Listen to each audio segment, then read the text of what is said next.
గాంధీజీ సందేశ యాత్ర పేరుతో కాంగ్రెస్ పార్టీ సీనియర్ నాయకులు సిడబ్ల్యూసీ మెంబర్ రఘువీరారెడ్డి గారు సొంత గ్రామం నీలకంఠాపురం గ్రామం నుంచి హిందూపురం వరకు 3 రోజుల పాటు పాదయాత్రను కొనసాగిస్తున్నటువంటి నేపథ్యం ఈరోజు చూడవచ్చు మనం సతీ సమేతంగా రఘువీరారెడ్డి గారు పాదయాత్ర కొనసాగిస్తున్నారు.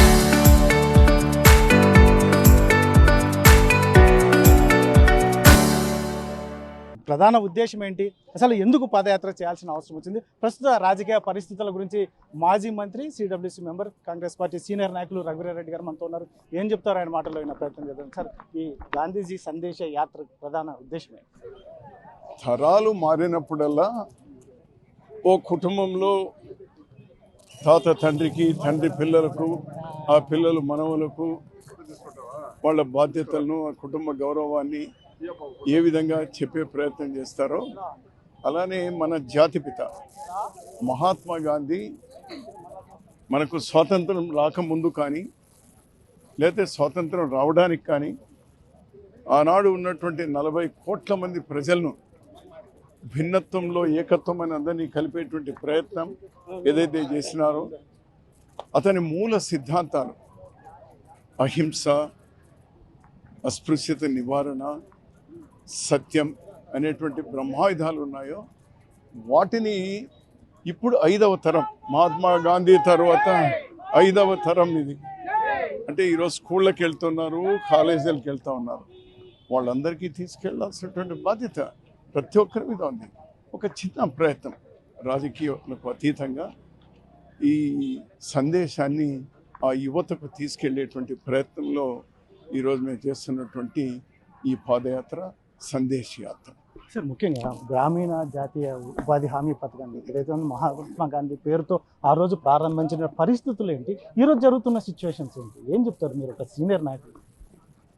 ఈరోజు అనంతపూర్లో ప్రారంభం చేసినటువంటి మహాత్మా గాంధీ జాతీయ గ్రామీణ ఉపాధి హామీ పథకం దేశంలో 12 కోట్ల కుటుంబాలకు మేలు జరుగుతూ ఉంది. 12 కోట్ల కుటుంబాలంటే దాదాపు 50 కోట్ల జనాభా. అటువంటి గొప్ప యాక్ట్కు అన్ని రాజకీయ పార్టీలతో కలిపి కొన్ని సంవత్సరాలు చర్చించి చేసినటువంటి దాన్ని ఈరోజు అతని పేరు తొలగించడం అనేటువంటిది చాలా బాధ కలుగుతుంది.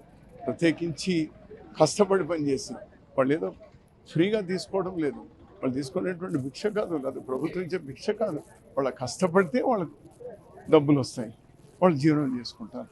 అటువంటి గౌరవంగా ఉన్నటువంటి దానికి ఈరోజు పేరు తొలగించడం, అదేవిధంగా ఆ యాక్ట్కే తూట్లు పొడిచేటువంటి ప్రయత్నం.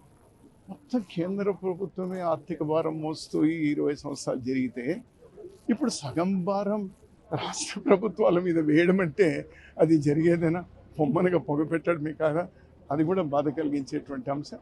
మరొకటి ఈ మధ్యకాలంలో మహాత్మా గాంధీ గారి యొక్క ఇమేజ్ తీసేటువంటి ప్రయత్నం జరుగుతూ ఉంది. అందుకోసమే అన్ని రాజకీయ పార్టీలకు మూల సిద్ధాంతాలతో దయచేసి రాజీ పడవద్దు. మహాత్మా గాంధీ మూల సిద్ధాంతాలు బేస్, ఈ దేశానికి బేస్. అది విస్మరించిన రోజు దెబ్బతింటాం. ఆ మూల సిద్ధాంతాలను పెట్టుకొని పోతున్నారు కాబట్టి ఈరోజు ప్రపంచంలోనే అనేకమైనటువంటి అంశాల్లో ఈరోజు 2, 3, 4వ స్థానానికి ఎదిగినాం. ఎక్కడుండే వాళ్ళం మనం, ఎక్కడికి వచ్చినా మనం ఎందుకు అందరినీ కలిపి తీసుకెళ్లేటువంటి ప్రయత్నం, దానికి తూట్లు పొడిచేటువంటి విధంగా ఈరోజు ఆ సిద్ధాంతాలతో రాజీ పడేటువంటి విధంగా ఏదైతే ప్రయత్నం జరుగుతుందో అదొక బాధ. మరొకటి నాలాంటి వారికి బాధ్యత ఏమంటే, నేను ఒక ఫ్రీడమ్ ఫైటర్స్ ఫ్యామిలీ నుంచి వచ్చిన వాడిని, అదేవిధంగా రాజకీయాల్లో కొన్ని దశాబ్దాలుగా ఉన్నటువంటి వాడు.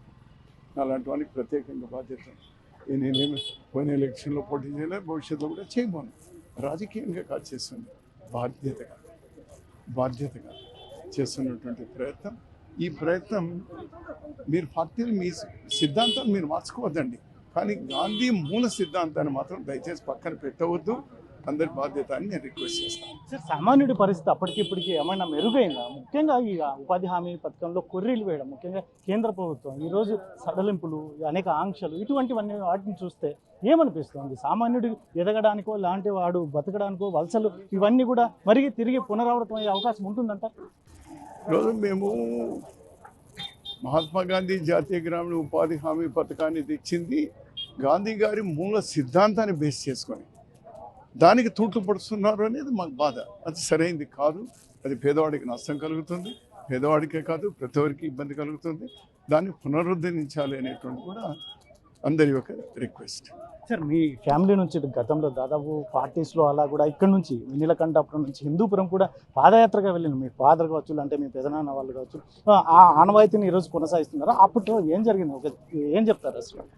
1934లో మహాత్మా గాంధీ గారు హిందూపురానికి వచ్చినప్పుడు మా తండ్రి కావేరప్ప గారు కాలినడకన వెళ్ళి ఆ మీటింగ్లో పార్టిసిపేట్ చేసి స్ఫూర్తి పొంది అతను కూడా హరిజనులను ఆలయాల్లో చేర్పించాలి, తీసుకెళ్ళాలి, పెట్టాలి అనేటువంటి పిలుపు మేరకు మా తండ్రి గారు ఆ రోజు ఆలయాలకు తీసుకెళ్ళారు దళితుల్ని.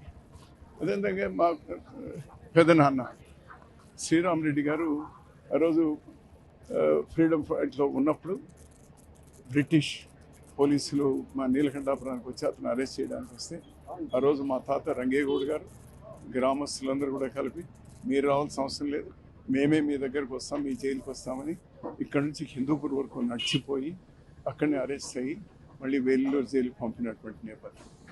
సో ఈరోజు కూడా 30వ తేదీ మహాత్మా గాంధీ హత్య గావించబడినటువంటి రోజు. అందుకోసం ఈరోజు ప్రారంభం చేసి ఈరోజు రేపు ఎల్లుండి మహాత్మా గాంధీ ఎక్కడైతే అతను ప్రసంగాన్ని ఇచ్చి వేలాది లక్షలాది మందిని ఈ ప్రాంతంలో చైతన్యవంతులు చేసినారో అటువంటి పుణ్యభూమికి పోయి ఆ భూమిని తాకి మేము కూడా పునీతులం అవడమే కాకుండా అందరికీ ఒక స్ఫూర్తిదాయకంగా నేటి తరానికి, నేటి యువతకు తీసుకెళ్లేటువంటి ఒక ప్రయత్నం.